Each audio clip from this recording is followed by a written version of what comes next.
Bienvenidos a la tercera clase de nuestro curso El hombre es capaz de Dios.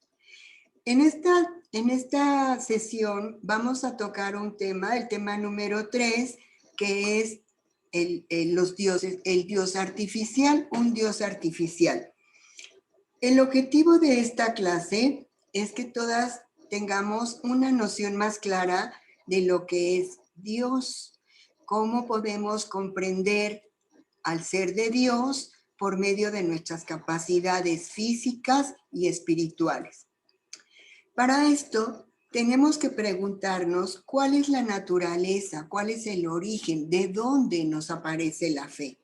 Y vamos a darnos cuenta que el hombre que hemos definido que es la unidad sustancial de cuerpo y alma, para conocer a Dios, pues necesita usar todas sus facultades, tanto físicas y espirituales.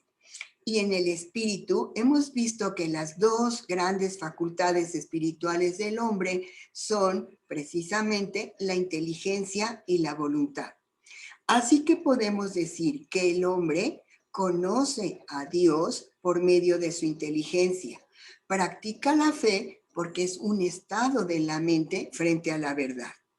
Así que nosotros como seres humanos, cuando estamos frente a un ser, lo podemos conocer, pero no siempre nuestra mente está en el mismo estado para conocer una verdad. Vamos a preguntarnos qué es la verdad, y aquí vamos a hacer referencia a lo que nos dice San Agustín de Hipona. Nos dice que la verdad es lo que es. Bueno, porque si algo no es, pues no lo podemos conocer. En cambio, cuando yo conozco a un ser, por el hecho de darme cuenta que ese ser está ahí, entonces me doy cuenta de lo que es. Y entonces San Agustín nos dice, verdad es lo que es en cuanto que es lo que es. Pues entonces me doy cuenta de que esta pluma está existiendo, es un ser, mi mente lo puede captar, y cuando me doy cuenta que esto verdaderamente es una pluma, pues ahí me doy cuenta que estoy en la verdad. Y entonces tengo la certeza de que este objeto, este ser, es una pluma atómica, ¿verdad? Así que nosotros vamos a definir un poco, dividiendo las facetas que podemos contemplar en la verdad. Y ahí nos damos cuenta que la verdad es una. Solamente voy a hacer unas distinciones para poder comprenderla mejor. Primero me voy a dar cuenta que existe una verdad ontológica. ¿Qué es la verdad ontológica? Es cuando hay identidad de la cosa con su propia esencia. Y yo les digo, bueno, miren chicos, esta es una pluma. Hay identidad de lo que es la esencia de una pluma atómica con este objeto. Entonces, ontológicamente, esta es una verdadera pluma atómica, ¿verdad? Y entonces afirmo la verdad ontológica de este ser. Esto es verdaderamente una pluma atómica. Luego, cuando hay identidad de lo que yo pienso con lo que es la cosa, estoy hablando de otro ámbito de la verdad, que es la verdad lógica. La verdad lógica, entonces, la definimos como la conformidad del entendimiento de lo que yo pienso con las cosas. Y digo, esto verdaderamente es un teléfono celular. Lo que yo entiendo que es un teléfono celular, se lo aplico, y es otra faceta que es la verdad lógica. ¿Cuándo sería mentira? Cuando yo les digo, ¿ya vieron esta pluma atómica? ¿Qué ancha está? Pues eso ya no es una verdad lógica. Y dirían, a Gris le patina el coco, está afirmando algo que no es, ¿sí? La verdad moral es cuando hay correspondencia entre lo que pensamos, lo que hablamos y cómo actuamos. Pero fíjense ustedes que aquí hago una observación. Es la correspondencia entre lo que se piensa, se habla y se hace con recta razón del bien. Es decir, que mis actos humanos no solamente deben estar acordes a lo que yo pienso y predico, sino que están encaminados por la recta razón del bien. Eso significa que tengo conciencia moral y sé distinguir lo bueno de lo malo. ¿Por qué con la pura coherencia no es la verdad moral? Porque yo puedo ser un delincuente y pensar, hablar y actuar conforme a lo que pienso, por eso soy delincuente. Pero eso no me hace una alta calidad moral. Ahí estaría yo en una falsedad, porque lo perfecto del hombre es buscar el bien, no solamente el bien particular, que como delincuente estoy buscando bien mi bien, pero debo tener conciencia de la recta razón del bien porque tengo que actuar sin perjudicar a los demás, buscando mi perfección en la dignidad de persona, y ser delincuente no hace ninguna de estas cuestiones. Por lo tanto, la verdad moral debe hacerse entre lo que pienso, hablo y hago, pero con la recta razón del bien. Ahora bien, ¿por qué les cuento todo esto? Para darnos, para reconocer que mi inteligencia frente a una verdad pues tiene diferentes estados. No siempre tenemos la verdad en todo. Y por eso los estados de la mente fundamentalmente son estos que les voy a presentar. Cuando yo estoy frente a una verdad, tengo la certeza, la seguridad de que estoy en la verdad. Es cuando tengo la certeza. A veces afirmo lo que tengo que negar y entonces no me doy cuenta de eso y caigo en el error. Entonces mi mente frente a la verdad está cometiendo un error y ese error es afirmar como afirmar lo que debería de negar y afirmar lo contrario. ¿Ven? Ahí es donde caemos en el error. Algunas veces solamente me doy cuenta de una parte de la verdad y mi inteligencia me da argumentos, pero no tengo ni el error ni la certeza. Entonces estoy en una ligera sospecha. También puedo reconocer que frente a la verdad yo tengo muchas ignorancias. Esta ignorancia es carecer del conocimiento. Claro que puedo salir de la ignorancia cuando yo me preparo, cuando experimento, cuando estudio y entonces voy dejando mis ignorancias. La ignorancia puede ser culpable o no culpable. La ignorancia culpable es cuando yo, teniendo la obligación de tener un conocimiento, carezco de ello. Por ejemplo, si soy médico y no sé inyectar, es una ignorancia culpable, porque como médico y al procurar la salud y ver que la inyección es un medio para sostener la salud, mi obligación es saber inyectar. Si soy médico y no sé inyectar, pues sería una ignorancia culpable. Pero también tenemos otra ignorancia que es no culpable. Esto significa que no tengo la obligación de tener ese conocimiento. Por ejemplo, si alguien me pregunta, oye Gris, ¿cómo se siembran los pimientos morrones en la casa? Y yo digo, híjole, la verdad es que no sé.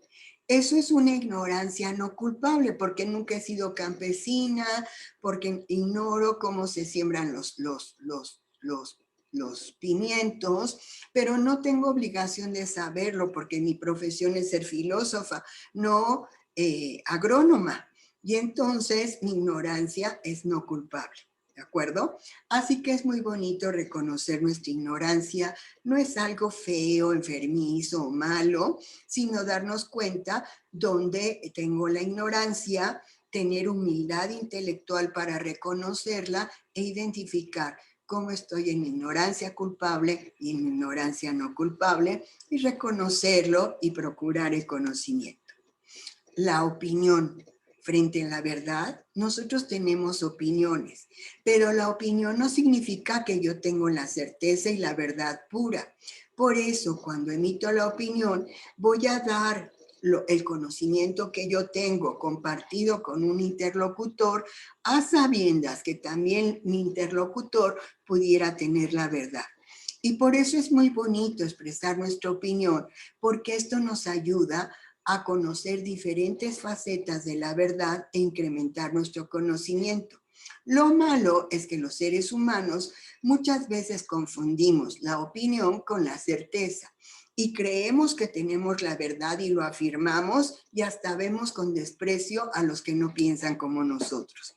Y ojo, hay que tener conciencia que dar tu opinión es solamente desde la perspectiva que tú contemplas esa verdad y que la vas a transmitir para también conocer la opinión de la otra persona. La duda. Otro estado de la mente en donde yo no aseguro una verdad porque tengo tantos argumentos a favor como argumentos en contra. Entonces suspendo mi asentamiento porque no sé de qué lado irme, porque tengo tantos argumentos que apoyan lo que puedo afirmar o tantos argumentos para negar lo que yo quiero afirmar. Por lo tanto, entro en la duda. ¿Cómo salgo de la duda? Cuando tengo un mayor conocimiento y entonces elijo por qué camino seguir. Bueno, pues un estado de la mente más es la fe. ¿Qué es la fe? Es aceptar una verdad por la confianza, por el criterio de verdad que yo pongo en otra persona. Y así entonces la fe puede ser de orden natural o científico o puede ser una fe sobrenatural. ¿Cuándo es una fe natural o científica? Cuando yo confío en otras personas que me platican acerca de un asunto y yo les creo. Pongo mi confianza en que esa persona me está diciendo la verdad. Así nosotros confiamos en las cosas que nos dicen nuestros padres, nuestros amigos, el esposo, que sin necesidad de corroborar científicamente lo que ellos me afirman, yo creo en que me dicen la verdad. Eso es fe natural. Fe científica es darme cuenta en que yo confío en la palabra de los científicos y por eso creo lo que me dicen en los libros, en las revistas científicas, en el avance de la ciencia. Pero ojo, hay que darnos cuenta que el conocimiento es limitado y que no nos están dando la verdad absoluta, sino una de las facetas de la verdad. Yo confío en eso sin tener que corroborar esa información. Eso es tener fe natural. Claro que la fe, también les dije que está en el orden sobrenatural. ¿Cuándo es que yo practico o mi mente se coloca en el estado de la fe sobrenatural? Cuando yo pongo mi confianza y mi criterio de verdad, lo apoyo en una persona de orden sobrenatural. Esta persona es lo que llamamos un Dios. Cuando yo acepto las verdades que Dios expresa al hombre para guiarlo, para levantar su dignidad, para conocer nuestra vocación humana, entonces yo tengo fe sobrenatural porque pongo mi confianza en lo que me dice una persona del orden divino, del orden trascendente. Y es así entonces como me doy cuenta que gracias a los diferentes estados de verdad, yo me pongo los estados de la mente frente a la verdad, yo pongo mi confianza, mi criterio de verdad en lo que me dicen los otros. Si son personas humanas, tengo fe natural o fe científica. Y si confío en la palabra de Dios, entonces tengo fe sobrenatural. Por eso es importante reconocer que la fe no la sentimos en la piel, no la sentimos en las uñas, sino que es un estado de la mente que nos presenta a un ser como verdadero y al hablar de ese ser yo puedo hablar, expresar cómo es que yo lo conozco y hay diferentes estados frente a esa verdad. Y claro que frente a Dios es una actividad intelectual que yo acepto esa verdad porque sé que existe un ser trascendental, un ser absoluto, un ser trascendente, un ser espiritual que llamamos Dios. ¿Ven? Entonces, por eso es importante darnos cuenta que si yo tengo fe, no es algo extraordinario, sino que es una actividad de mi facultad para pensar, de mi intelecto, de mi razón. Ahora bien, pasamos al siguiente punto que nos habla sobre la fe sobrenatural. Ya nos estamos dando cuenta que ese estado de la mente que acepta la verdad que me manifiesta Dios. ¿Cómo es que es el objeto directo de la fe sobrenatural? Pues la fe sobrenatural se dirige exclusivamente al ser trascendente que llamamos Dios.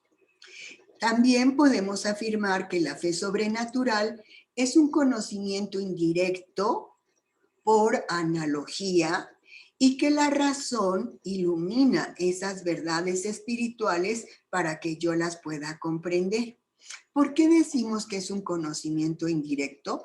Porque nuestros sentidos empíricamente no conocemos directamente a Dios, pero lo podemos conocer indirectamente por todo lo que contemplamos en nosotros mismos y en el mundo que nos rodea. Un ejemplo de cómo es verdad que conocemos indirectamente lo podemos ver en estas reuniones virtuales. Muchas personas no me conocen físicamente y me conocen indirectamente por el medio virtual. ¿Eso quiere decir que no me conocen? No, tienen un conocimiento indirecto de mi persona. Más conocimiento directo lo tienen quienes me conocen físicamente, pero no puedo decir que porque solamente me conocen de manera virtual, no me conocen. Es un conocimiento indirecto, ¿de acuerdo?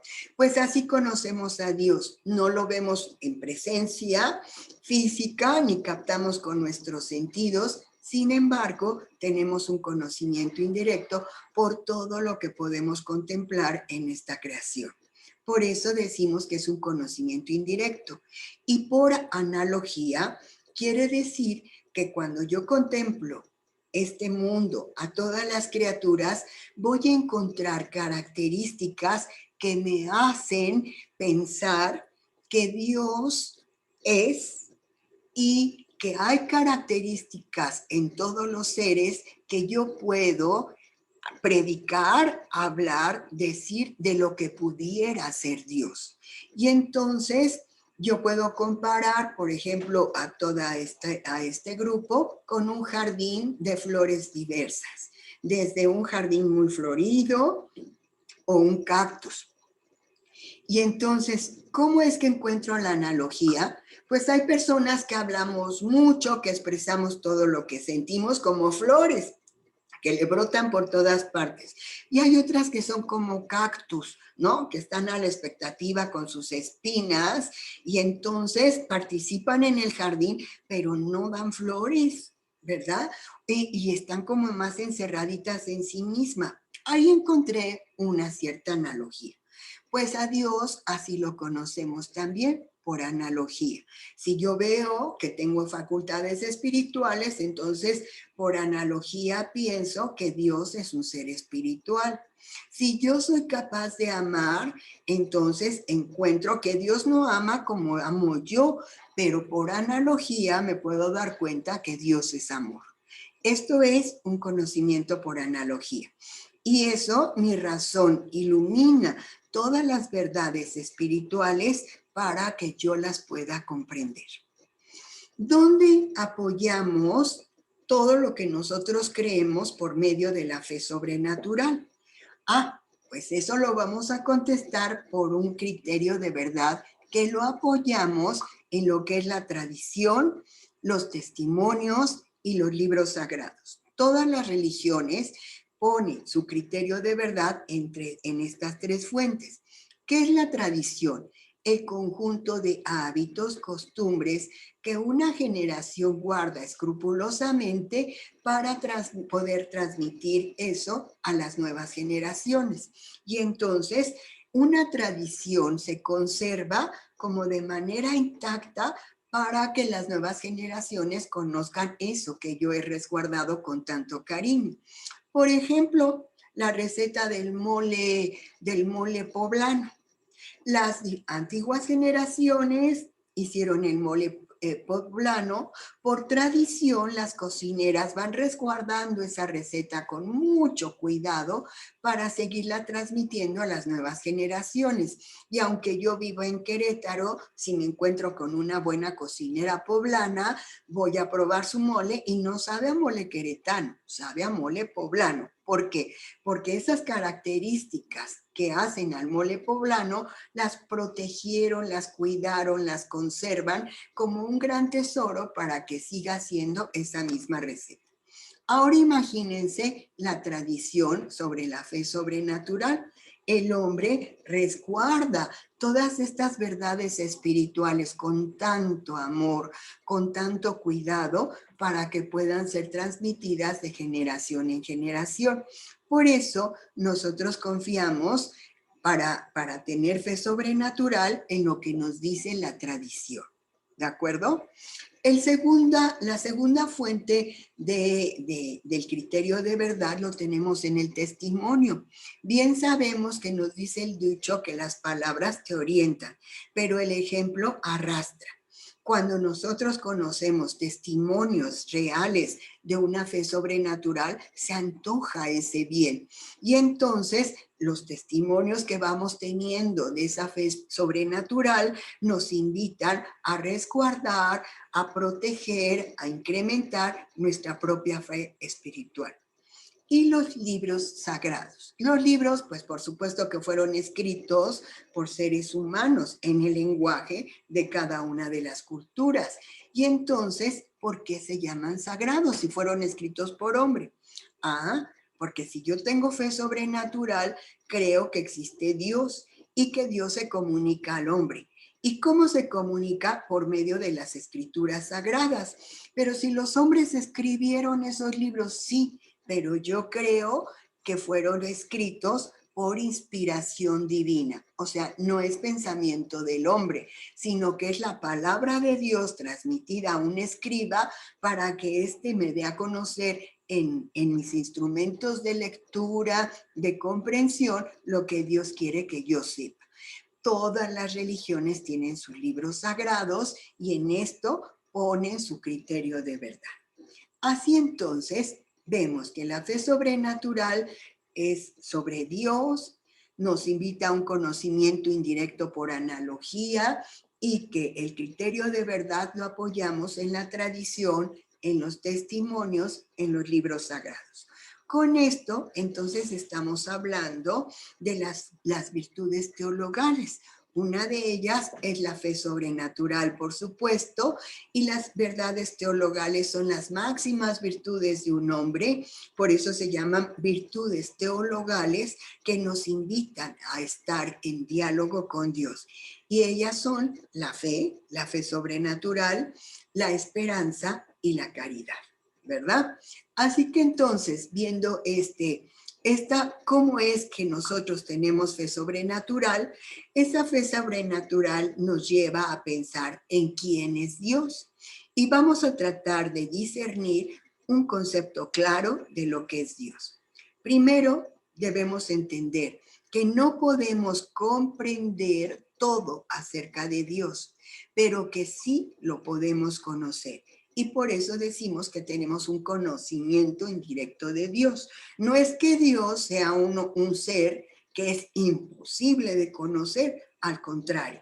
Si es un ser, lo podemos captar por nuestra inteligencia, aunque sea un ser espiritual. Ya hemos visto en la clasificación de los seres cómo existe el ser como ser real o como ser de razón. Y como ser de razón existen seres que son producto de mi inteligencia o que puedo captar por mi inteligencia. Y a Dios lo conocemos de manera indirecta, aunque no es nuestro conocimiento total, absoluto, lo comprendo perfectamente, pero sí lo puedo conocer.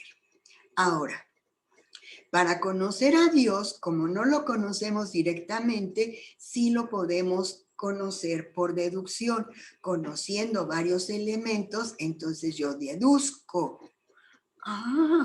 Yo veo que todos los seres cambian, que nada permanece, todo se va mutando. Debe existir un Dios que no cambia. Porque si no, yo no me daría cuenta de qué es lo que permanece y qué es lo que cambia. Por lo tanto, deduzco que Dios no es un ser contingente, que es un ser necesario.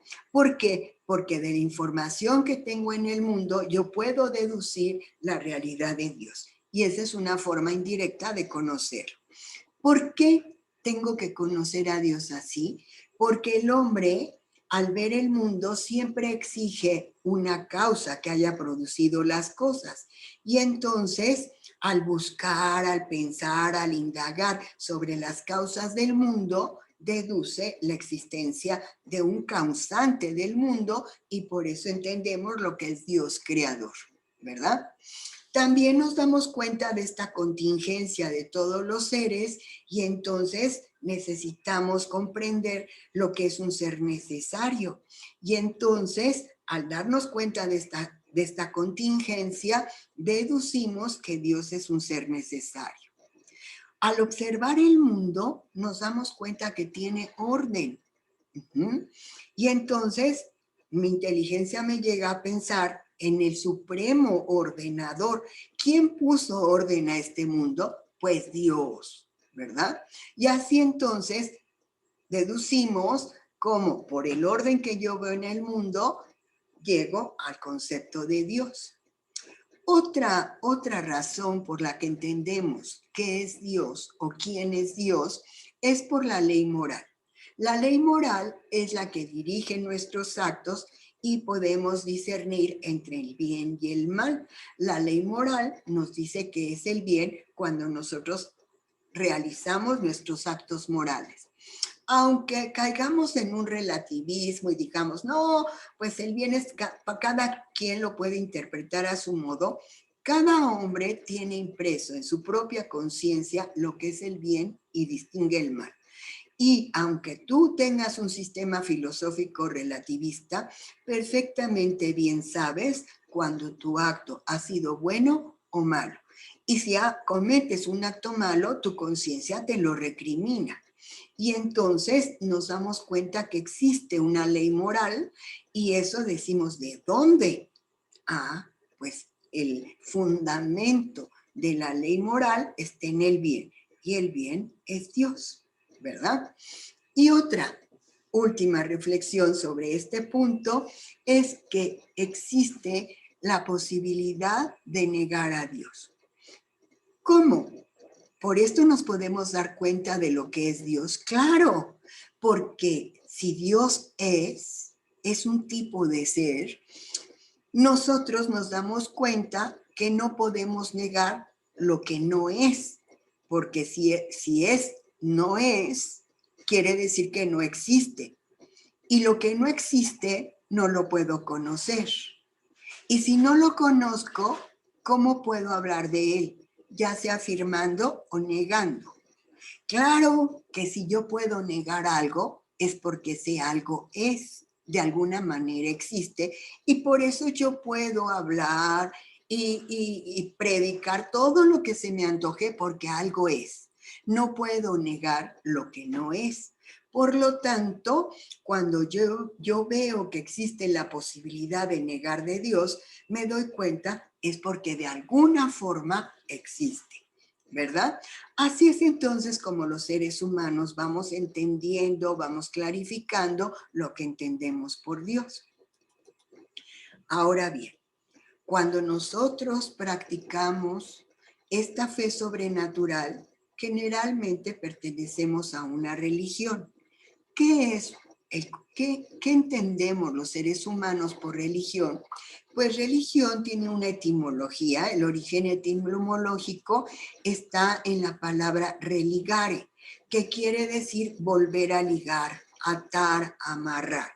¿Qué se ata o qué se amarra o qué se liga? Pues la humanidad con algo que es trascendente, que es de orden sobrenatural, que a lo mejor no existe en mi mundo así en lo concreto, pero que de alguna manera yo me doy cuenta que es algo superior y que yo quiero estar conectado con ese ser supremo. Por lo tanto, la religión que me liga con una cierta trascendencia es un conocimiento, una religión es una forma de conocimiento a nivel de ciencia. Acuérdense que ya hablé de los diferentes niveles de conocimiento, como conocimiento vulgar, empírico, técnico, científico y sapiensal. Y entonces, cuando yo hablo que la religión es una ciencia, no estoy reduciendo ese nivel de conocimiento a las ciencias empíricas, a las ciencias experimentales, a las ciencias positivas, sino que es un conocimiento que busca explicar las causas de un fenómeno. La religión es un conocimiento que busca las causas para conocer al su objetivo, que es Dios. Y esta religión también me muestra los deberes que esta religión me impone para que yo pueda desarrollarme en este campo espiritual, y también me informa sobre los medios que necesito para estar en diálogo con ese Dios. Ahora bien, cuando esta capacidad humana, que es la religiosidad, es ya una ciencia, un conocimiento bien estructurado, con una metodología a nivel de ciencias humanas, entonces veo que se convierte en teología, que es un conocimiento sapiensal donde disfruta de explicar las últimas causas del ser de Dios por medio de la fe. Y entonces ahí llamamos teología. Cuando yo practico este tipo de conocimiento que me da mi religión, entonces estoy hablando de la religiosidad humana. Esa religiosidad humana puede ser de dos tipos.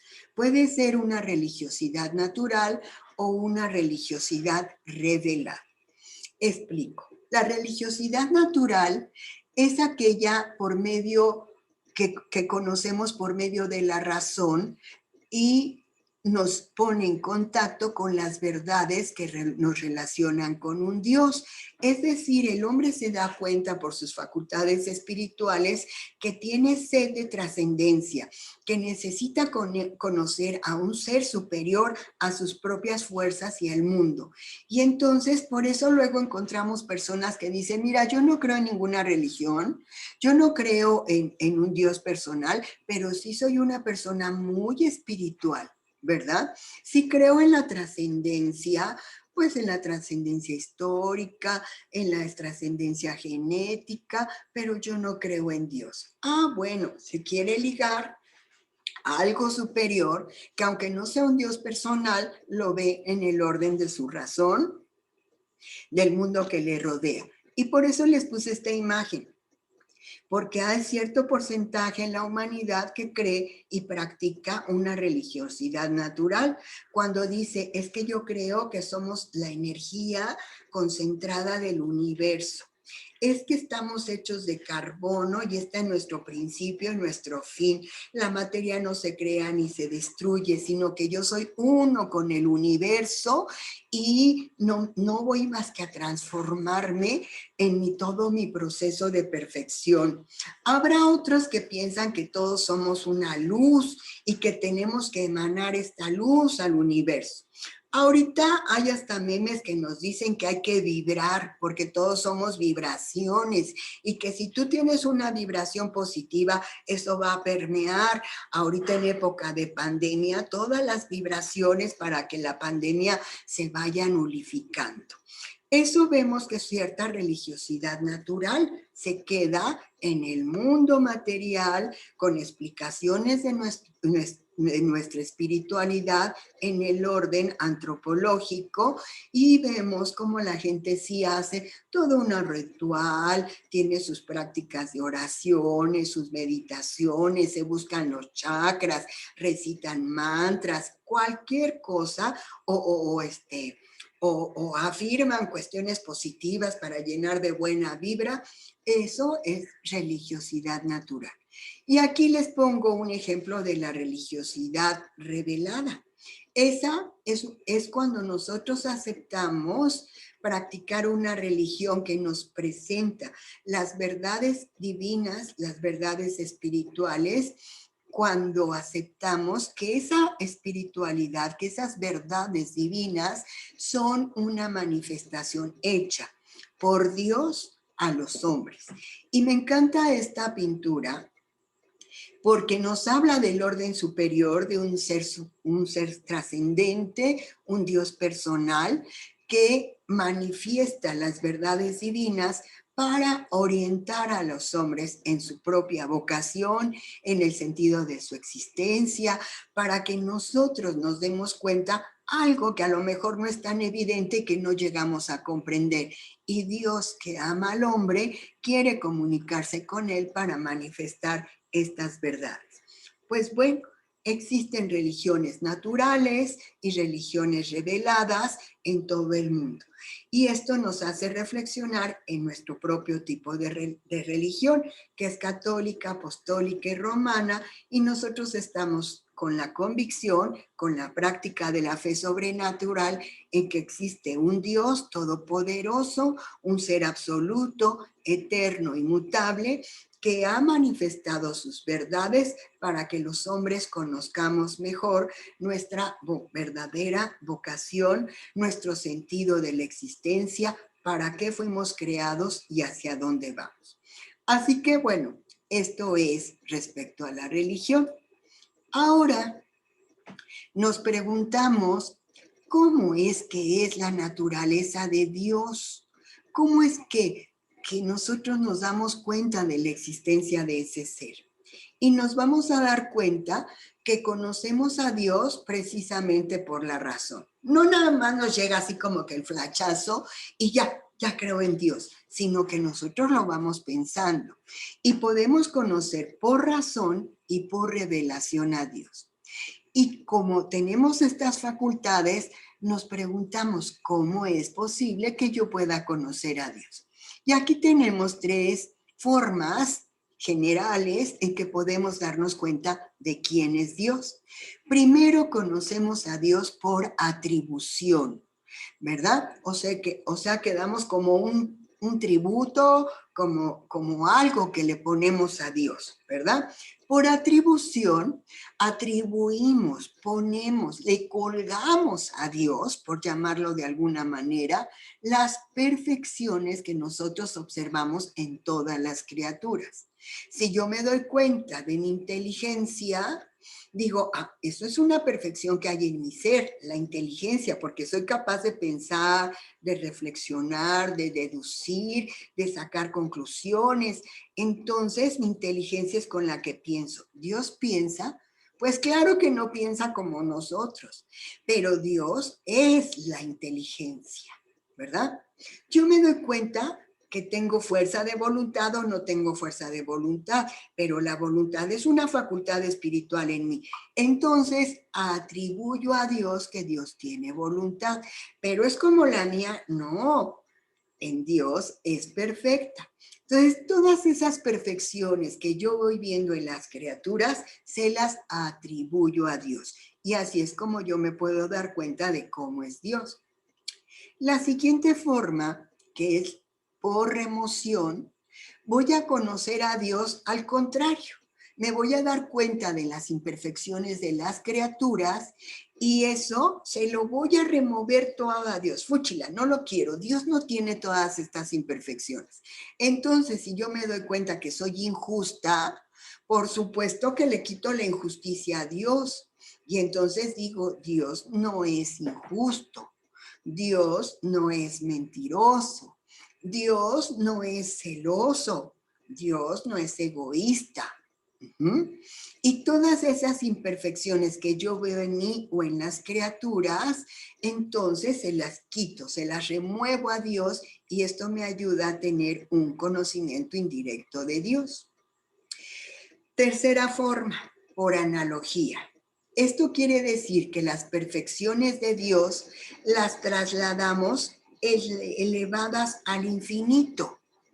Y entonces me doy cuenta que si yo soy bella y veo belleza en el mundo, pues Dios no es bello como el mundo o como yo, sino que es infinitamente bello.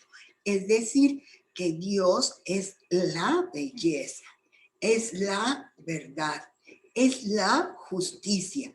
¿Por qué? Porque al ver esto en mi mundo, lo traslado a Dios hacia el infinito y así mi entendimiento puede comprender lo que es Dios. ¿Todo esto para qué? Pues porque podemos definir quién es Dios. Tratamos los hombres de definir las cosas para conocerlas mejor y al conocerlas las podemos amar. Nadie ama lo que no conoce, ¿verdad? Entonces, como definición de Dios, en esta sesión vamos a ver que Dios es un tipo de ser. ¿Y cómo es que es el ser de Dios? Es un espíritu, o sea que no es algo material, que es infinitamente perfecto, no imperfecto como nosotros, que existe por sí mismo. Esto significa que no necesitó de alguien más para poder existir, puesto que si hubiera necesitado de otro para su existencia, pues sería una criatura, no sería Dios, ¿verdad? Y algo bien importante es que de Dios todos los demás seres que son criaturas reciben la existencia del mismo ser de Dios, ¿verdad? Por participación, dirían los filósofos.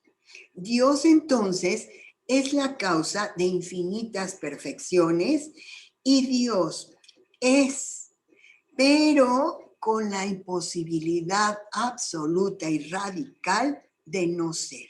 Porque si en Dios existiera la posibilidad de ser o no ser, lo haría contingente como todos los seres del mundo, cambiantes. Y entonces podría decir Dios, ay, pues ahorita sí soy. Y mañana no, hoy no tengo ganas de ser Dios. Y entonces sería un ser contingente. Si fuera contingente, no sería Dios. Por lo tanto, nos podemos deducir que Dios es absoluto, es eterno, es infinito, no cambia. Y como no cambia y como tiene estas características, lo único que no puedo encontrar en Dios es que sea no ser. ¿De acuerdo? Así que vean ustedes qué hermosa forma de pensar en cómo es Dios. Ahora bien, cuando mi mente va concibiendo mejor cómo es la perfección de Dios, entonces trato de deducir cuáles son los atributos, las características esenciales de Dios y me doy cuenta de ellas por lo que yo conozco en mi mundo. Y puedo reconocer que un atributo de Dios es la unidad, otro atributo es su entendimiento y otro atributo es la voluntad. ¿Cómo es que se da la unidad? Me doy cuenta que Dios nada más tiene que ser uno, porque si hubieran muchos dioses, pues no sería absoluto, eterno, inmutable y perfecto. Querría decir que pues bueno, se distribuyen las cualidades entre todos los dioses y entonces, ¿cómo es que es Dios? Por eso entendemos que Dios es uno. Es un ser simple, no está compuesto, porque si estuviera compuesto tendría varias partes y al tener partes sería contingente, sería cambiante. No, Dios tiene que ser simple. Es infinito, no tiene principio ni tiene fin. Por lo tanto, no cambia. Es para siempre y por siempre y no se puede medir. Por eso digo que es infinito, inmutable, eterno e inmenso.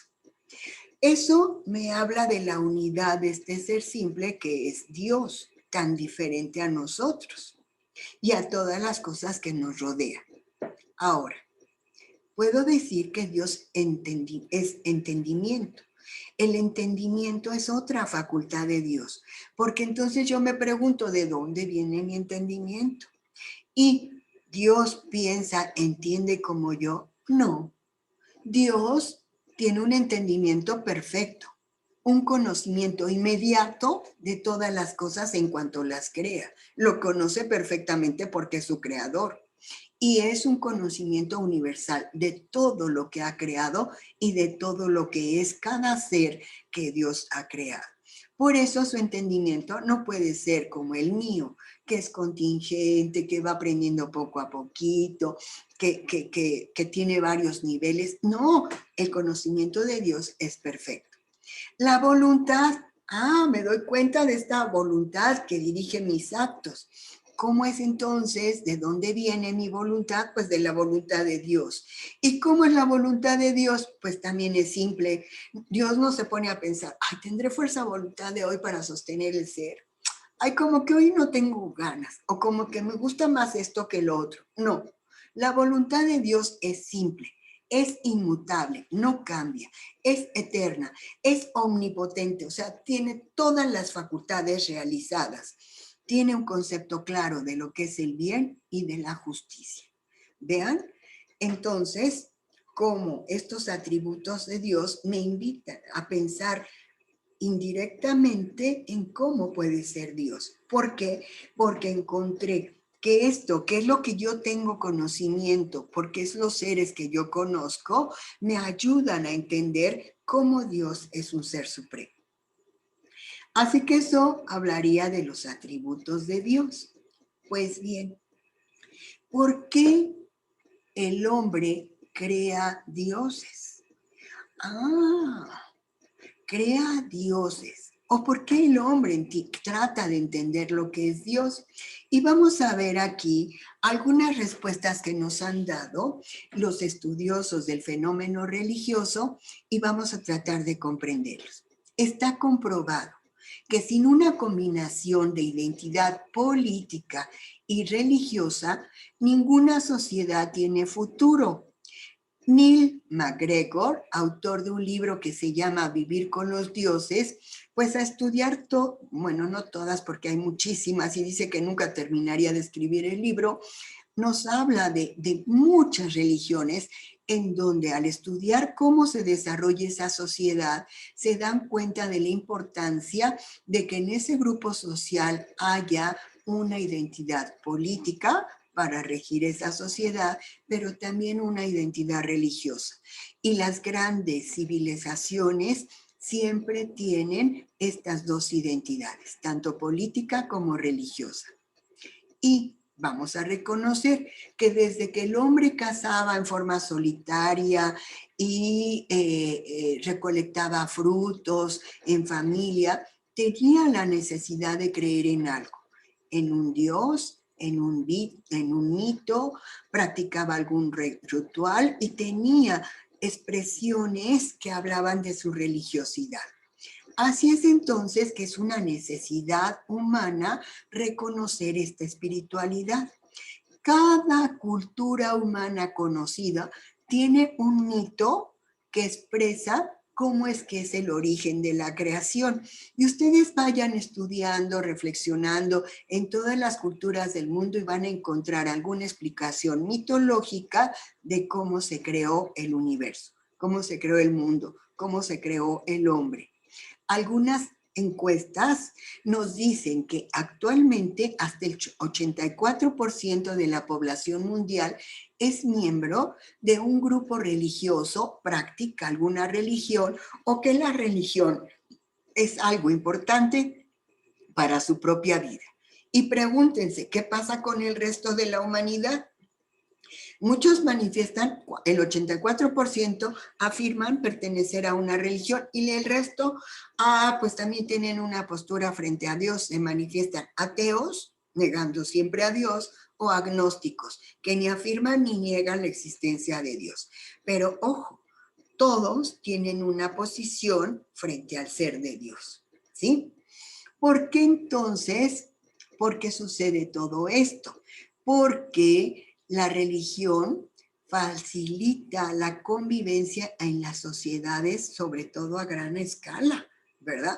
Cuando nos volvemos indiferentes en los grupos sociales, porque ya no conocemos quiénes son nuestros vecinos y los que están más lejitos, entonces la religión nos ayuda a identificarnos con ese grupo social y entonces facilita la cooperación entre extraños y pues nos da cierta unidad. Los rituales religiosos crean una identidad colectiva y un sentimiento de pertenencia.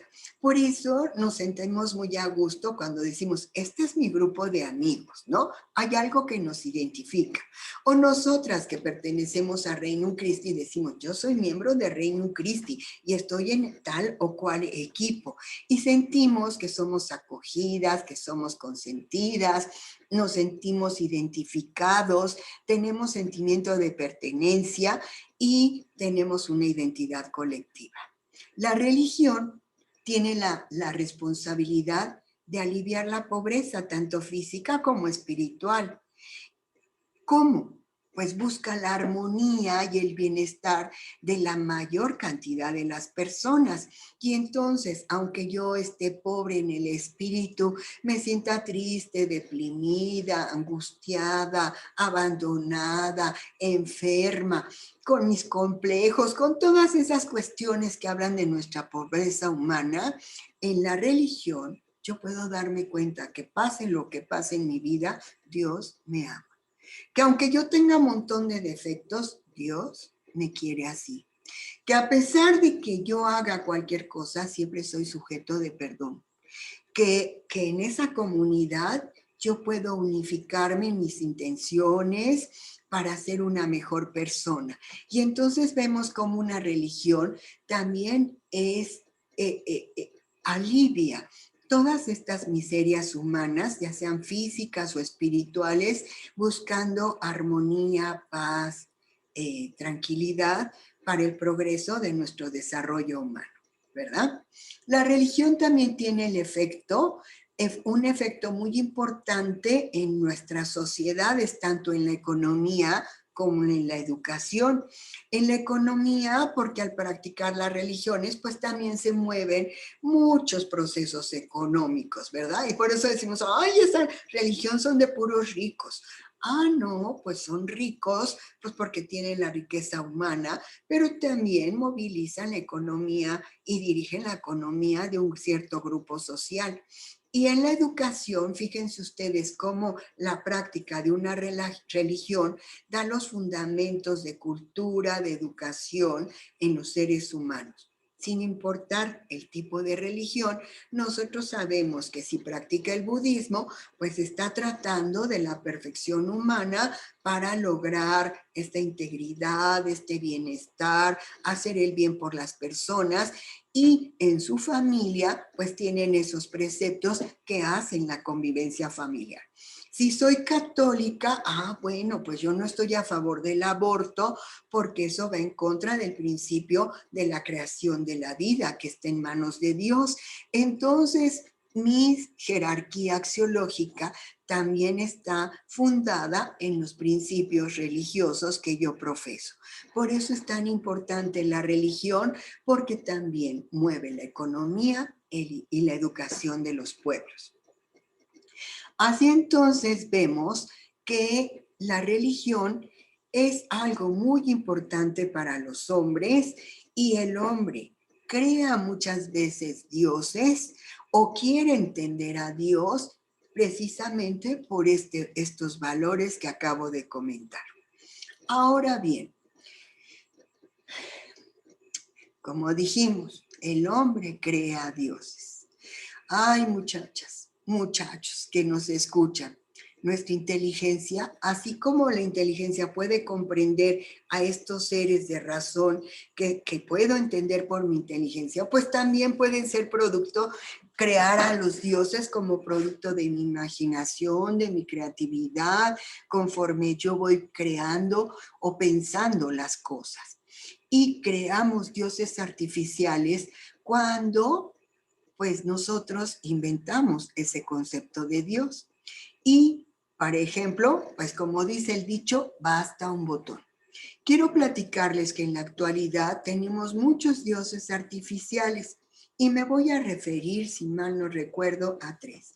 Voy a empezar con la iglesia de reciente creación que se llama la iglesia de Google. Sí, ese Google que es nuestro buscador en Internet, pues ha sido el fundamento para una nueva religión. Y ahora los googlistas, o sea, los practicantes de la religión en Google, creen que Google es Dios, porque todas estas características y atributos que les he hablado de Dios son aplicables a Google. Google es inmutable, perfecto, absoluto, omnipotente, omnipresente. Y es más, los dioses en los que el hombre ha creído antes no se pueden comprobar científicamente. En cambio, Google sí puede ser demostrada su existencia por medio de la ciencia. Por lo tanto, Google es Dios, ¿verdad? Y entonces afirman que Google es lo más cercano a lo que el hombre pudiera concebir como Dios. Esta religión ha tomado las oraciones, los mandamientos de la doctrina católica como su práctica religiosa, solamente que en lugar de pensar en el Dios personal trinitario de Dios Padre, Dios Hijo, Dios Espíritu Santo, pues ellos sustituyen al Dios trinitario por Google. Y entonces tienen sus oraciones desde el Padre Nuestro cuando hacen oración y en lugar de pensar en el Dios trinitario, piensan en Google. Así que esta es una nueva religión y vemos que es un Dios artificial porque está fundado ¿en qué? En una experiencia virtual, en un instrumento tecnológico creado por el hombre con características, pues que bueno, tiene unas características muy especiales y pues los googlistas creen que es lo que más se asemeja a lo que el hombre ha pensado en que es Dios. Otro ejemplo se los tengo en el budismo, que tienen actualmente un templo para la diosa Canon. Esta diosa Canon es la nueva,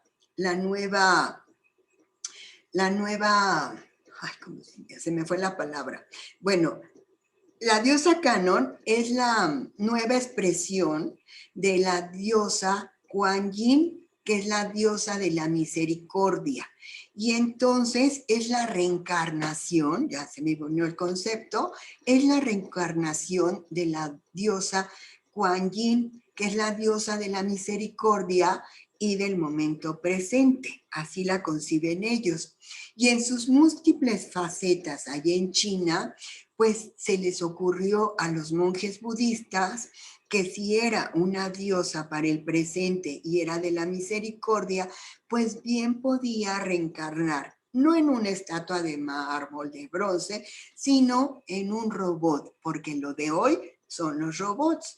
Y entonces hicieron a un humanoide con un rostro perfecto, con todas las características de ternura, de bondad, mueve sus ojos, voltea, tiene mirada, parpadea, habla con una voz muy dulce, predica lo que es el budismo y entonces ellos creen que es la reencarnación de la diosa Kuan Yin, que es la diosa de la misericordia y como es para el presente, ha reencarnado en un robot. Su templo es bellísimo, van muchos feligreses a adorar a esta diosa, dejan grandes sumas de diezmos y por supuesto, pues todos están muy contentos porque tienen a la reencarnación de la diosa de la misericordia en el presente, reencarnada en un androide. Así que bueno, pues si no me creen, véanlo, está también en YouTube. Así que, como es la guardiana del presente, pues vemos cómo los hombres han creado un nuevo dios artificial, como la reencarnación de la diosa Kuan Yin en la diosa Canon, ¿verdad? Así que, bueno, y por último, quería decirles que en este tiempo hemos creado, bueno, la humanidad ha creado muchos dioses artificiales, muchas religiones, muchos grupos en donde se quiere practicar una nueva religión y por supuesto tienen adeptos. Hay hasta una religión que se llama del espagueti volador. También tiene muchos adeptos y en este concepto del espagueti volador, pues van viendo cómo el hombre busca cierta trascendencia, cómo la espiritualidad humana la quieren ver de una manera diferente, en algo concreto, en algo práctico, y así es como el hombre también es capaz de crear dioses artificiales. ¿Por qué les comentamos esto? Para que nosotros, al conocer el mundo en que vivimos y al tener un eje rector de que nos ayude a pensar qué o quién es Dios, entonces nosotros aceptemos con mayor seguridad la certeza de un Dios personal, de un Dios eterno, inmutable, perfecto. Así que, bueno, a lo largo de estas sesiones, pues iremos hablando sobre otros conceptos sobre precisamente de lo que son las religiones y lo que es un Dios verdadero. Por último, quisiera invitarlos a quienes ya les gusta participar con sus tareas, invitarlos a que la cultura y la filosofía personal se conforma gracias a la información que recibimos y esta llega a formar parte de nuestra propia identidad personal. Por lo tanto, toda esta información que a lo mejor dicen, ay, ¿cómo es posible? Pues tratemos de centrarla en lo que es nuestra propia filosofía de vida. Y los invito a redactar una cuartilla donde todos ustedes puedan explicar con sus palabras los argumentos para las siguientes cuestiones. Primero, ¿quién es verdaderamente Dios para ti? O sea, no la respuesta del catecismo, sino así desde tu corazón. ¿Quién es Dios para ti? ¿Por qué te consideras una persona religiosa o practicante? Bueno, pues dices, es que yo sí soy católica. Bueno, ¿y para ti qué es ser esta persona religiosa? ¿Y por qué de verdad dices que eres practicante? ¿Cómo llevas esa religión en tu entendimiento? ¿O nada más lo hablas de dientes para afuera? ¿O de verdad tu testimonio de vida es de coherencia, correcta, razón al bien? Aquí debemos preguntarnos eso. En la actualidad, ¿cuál es tu postura frente a la gran diversidad religiosa que existe? ¿Y por qué? No, yo mejor ni hablo con ellos, yo les cierro la puerta en sus narices. Oye, ¿y la caridad? ¿Y la tolerancia? ¿Dónde quedó? Date cuenta cómo estamos actuando ante tanta diversidad religiosa. No, yo nulifico. Me salió que mi nieto es ateo. No, mejor ni quiero hablar con él porque dice cada tontería. ¿Estamos dando un buen testimonio de lo que creemos? Ojo, valoremos a nuestra propia vida cómo estamos en materia del concepto de Dios y la práctica religiosa. Ya saben que pueden enviar su trabajo a mi correo institucional que es grisel.varela02@anagua.mx. Gracias por todos los que ya tuvieron la fineza de ver la clase anterior en YouTube. Muchas gracias. Pueden dejar su comentario, cualquier pregunta que yo los atenderé. Y también muchas gracias a quienes ya mandaron sus tareas a mi correo electrónico. Fue un placer estar con ustedes. Saben que estoy a sus órdenes y los espero la próxima semana. Adiós.